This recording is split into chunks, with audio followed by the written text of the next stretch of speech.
Welcome to the Econo-Pak Food Packaging Podcast. I'm Sarah, the Sales and Marketing Coordinator, and I'm here with Mike Mead, the General Manager.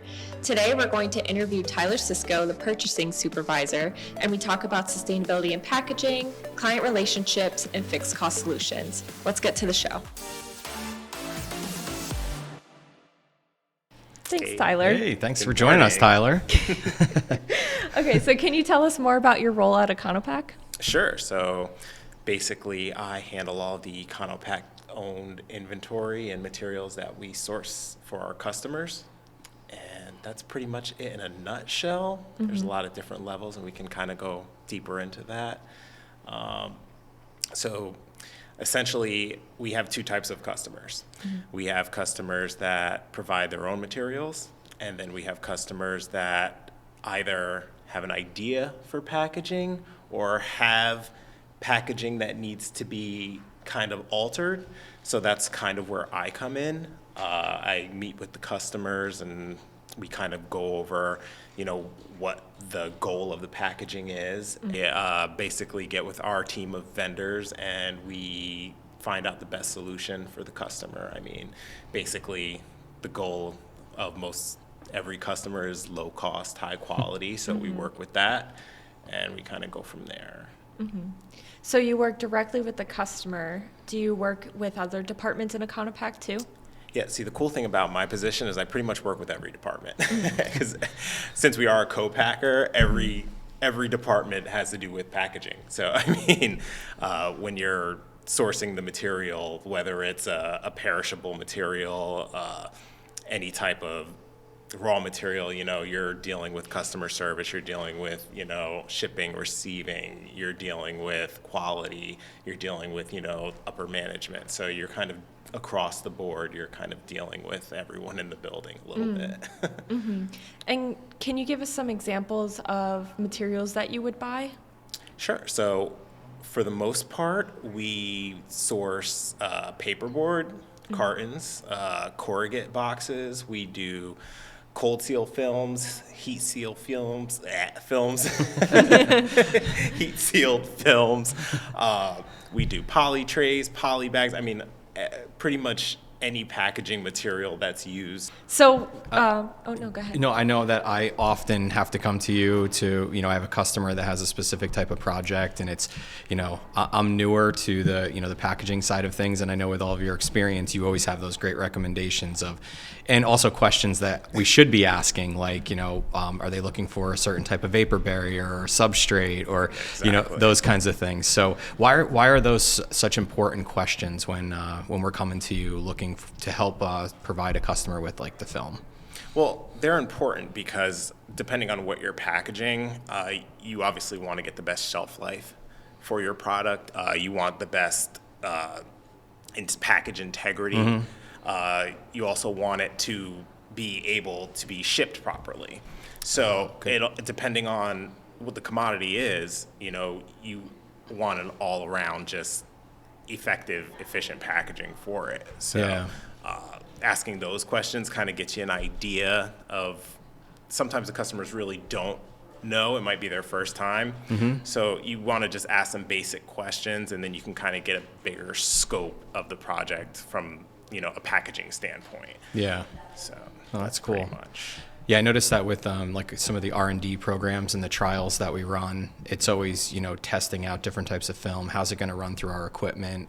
And like you said, a lot of times the customers are innovating something and they're not really sure how it should be packaged. So I think that's a great service that we provide, is being able to guide our clients, our customers in a direction that would be very suited for that type of product. So that's really cool and interesting. Definitely. We have quite a few clients who have sustainability initiatives. So how does that play into your role? Well, the cool thing about that is the whole market is kind of moving towards sustainability, a higher level of sustainability. For the most part, a lot of packaging materials are considered sustainable. Most are recyclable. With the new initiatives that are being put in place, they are focusing more on that aspect of the current properties of the packaging materials, and then they're also creating newer materials that are more sustainable, can be recycled more times, can be that are made from recycled materials. So a lot of our customers like that because, I mean, anything to, lessen your carbon print is a good thing. So we always do offer that, depending on if it fits the customer's needs or not, more or less. There isn't a more sustainable option for every packaging available. Okay. So how do you go about selecting and maintaining relationships with suppliers? So we have a large network of suppliers that we work with regularly, whether they are contracted by our customers or handpicked by us. It all boils down to, price, quality, availability, lead times.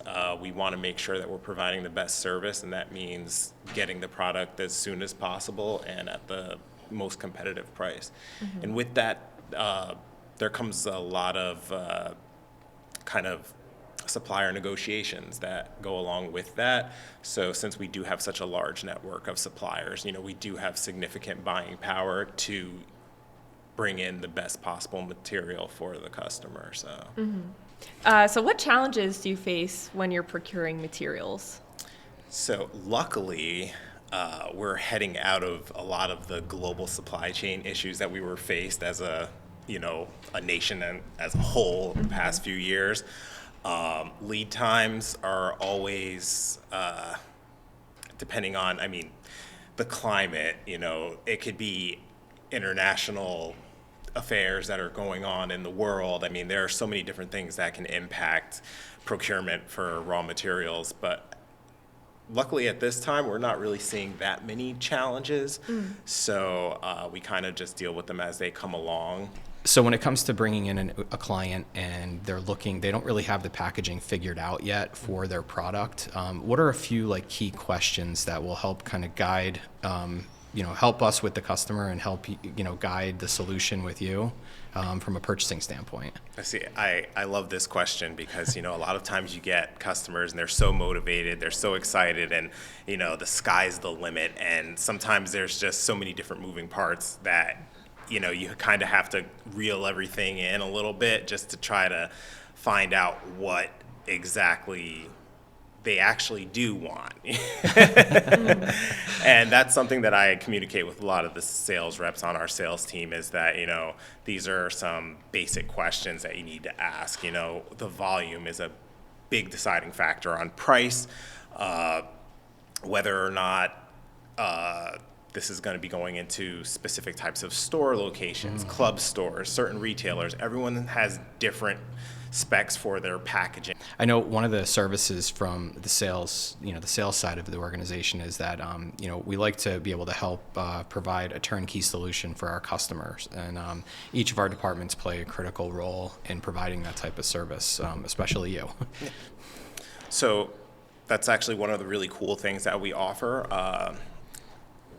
Basically, turnkey solution is we will purchase the materials, we do the co-packing, so the customers can really just focus on the brand and the product itself, and we kind of take that piece away so they don't really have to worry about sourcing the materials or doing the legwork with the vendors. We just kind of provide everything and the labor and just offer that solution to them. Yeah, and it provides a fixed cost solution for our clients too. Yes. So they pretty much have all of their costs in line, and all they have to do is focus on going out there and selling and understanding what their true cost factors are going to be, working with that turnkey type of solution. And we've made a significant investment as a company with each of our departments to make sure that we can provide those services and from logistics and purchasing and everything else in the turnkey solution. The relationship that we as a company have with our clients, it's more of a partnership, and and that comes that's from every single department. So I'm sure that you can relate to that with your Definitely. department. And I think that might be probably my favorite part of the job.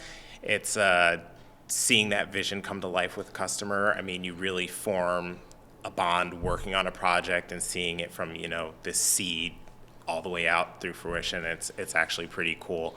So every customer's different, even like products could be different in so many different ways. So it's really important for us to touch base with our customers regularly, make sure that we're in line on everything. Deadlines are always looming, we just try to work together. So, Tyler, to wrap up this segment, can you tell us what you like to do outside of work? I'm an aspiring Lego master. It's one of my favorite pastimes. I love music. I play piano. I'm dabbling in cello right now. Oh, wow. So I just try to keep busy. I mean, I have a beautiful 6-year-old yellow lab that is my heart. Aw. And he takes up a lot of my time. What's his name? Pop Pop. Oh. Yeah, so he's an old soul. So yeah, I mean, that's pretty much, yeah. Cool. Perfect. That's awesome. anything. Well, thank you so much for joining us today. It was great talking to you and getting to know more about your role here. Well, thank you.